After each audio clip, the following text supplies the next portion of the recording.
Dan Illman, Mike Beer, the DRFBets race of the day for Sunday, March the 17th, race number 3 at Aqueduct Stakebred Stakes action. It's the $100,000 Gander Stakes. You can bet the Gander Stakes and the Aqueduct Sunday card with a DRFBets account. Sign up at bets.drf.com, double your action, bet 100, get 100. Let's meet the field of New York breds getting set to go a one-turn mile at Aqueduct for race number 3. These are 3-year-olds. You can access free formulator past performances on the race of the day event page at drf.com. Download them, handicap along with us. We'll take the field in post position order, beginning with the number 1, Captain Frost, who has certainly appreciated 2 things: the stretch out to a mile, the addition of blinkers, and is in the right hands with Linda Rice. Yeah, right. All those things are true. He just is also in a really tough spot here, I think, Dan. I think he's just in against horses who are better than him. I respect what he's done in his last 2 starts. He took a big step forward in his second career start and won really easily. And he won easily again last time, but he just had such a soft trip on the lead. And against these horses, that trip is not available to him. I just felt like he was in really tough here. I think that's an excellent point. Let's put up the Timeform US pace projector. You will note, and in his last race, Captain Frost, the number 1, was 3 lengths clear early. Captain Frost is expected to be sitting 4th after a half mile in the Gander. He's going to have to prove he can come from off the pace. He's going to have to prove he can run faster because his buyers pale in comparison to those of the top contenders. Timeform US believes the pace will be fast. The 2 Ventus might need a complete pace collapse, however, is the longest shot on the board. This is a 3-start maiden that just got whipped 27 lengths. To be fair, he's never started on a fast track in his career. That's true. He's going to need more than a pace collapse, though, it would appear. I mean, he just has the look of a horse who got hustled into this race.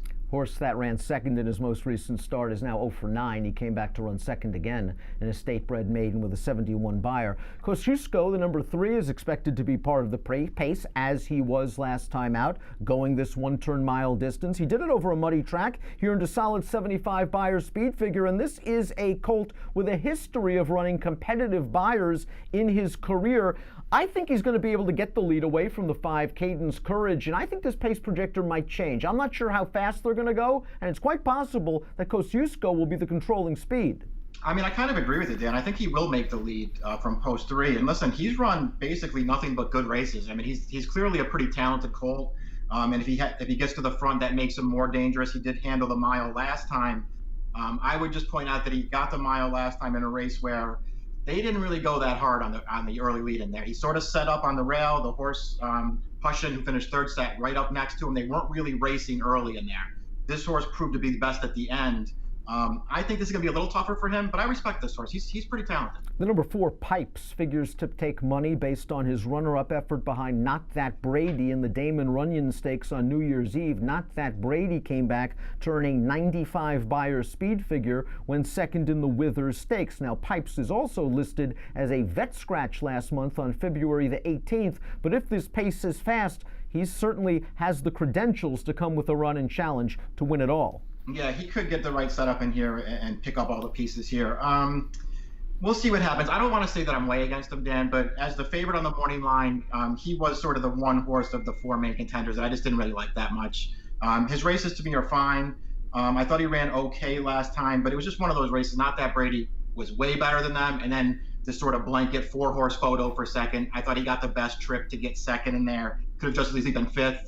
I just didn't want him at a short price in here. Let's take a look at our top selections for the Gander. We're going with the horses on the outside. We'll start with Cadence Courage, the number 5, going out for Rudy Rodriguez and adding blinkers. Never off the board from 8 lifetime starts, but only 1 victory. Really, distance is the key. He's going to be stretching out for the first time in his career, and his pedigree is a mixed bag. He's a foal to Loki's Vengeance, a multiple stakes winner who is best going short, but he's also a foal to Chili Bon Bon, who is a stakes winner in a route effort. Cadence Courage, I thought his last race, while he was the beaten favorite, and a lot of folks are going to be down on that effort, he was really 4 wide all the way on the backstretch and through the turn, and I think that compromised him.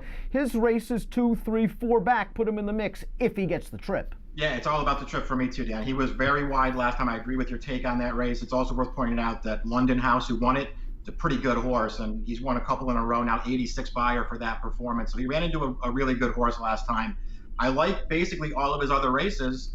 We'll just see if he can get the mile. I'm not against this horse, but I picked someone else. I'm hoping maybe that he can sit second. I'm thinking that Durkin's Call will be close in the second flight on the outside while not getting dirt kicked in his face. And while Durkin's Call's been running against starter optionals, I thought that was a good field he was in against last time out. And he was just cruising into the stretch like he was going to win by 100 lengths. He had to fight real hard to get his nose down on the wire. I thought it was a good effort for Durkin's Call, a horse to me that seems to be learning. He was privately purchased after that race, now at the Great Bilmont.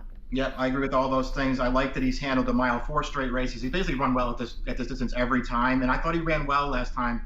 The horse that he's traded decisions with in his last two, 12th of Neverland, not a bad horse. He started out at Saratoga. He got beat less than a length by Cairo Cat, whose next start was a win in the Grade 3 Iroquois. He came back to dirt after that, and he won his next 2 starts, and then he missed by a nose. I mean, that's a pretty good horse this horse has been running against. And he just, the race 2 back, which was a little disappointing, I didn't think things were going great for him then, Dan. He had been scratched by the vet prior to that race. He missed time. I really feel like he needed that race. He took a step forward last time, and he's perfectly drawn on the outside here. And he is the only horse in the race to have beaten open company. He's done it twice. The rest of these horses have only beaten stake-bred or restricted foes. You like Durkin's Call on top? Give me numbers. I went 6-5-4. I'm hoping Caden's Courage sits off Kosciuszko, attacks in the stretch. Maybe these blinkers give him some focus and fight in the lane. I'll go 5-4-3-6 in our DRF Bets Sunday race of the day, the Gander. Bet it with a new DRF Bets account. Double your action at bets.drf.com. Approximate post time for the Gander, race number 3 at Aqueduct on Sunday, 2:40 Eastern. Best of luck.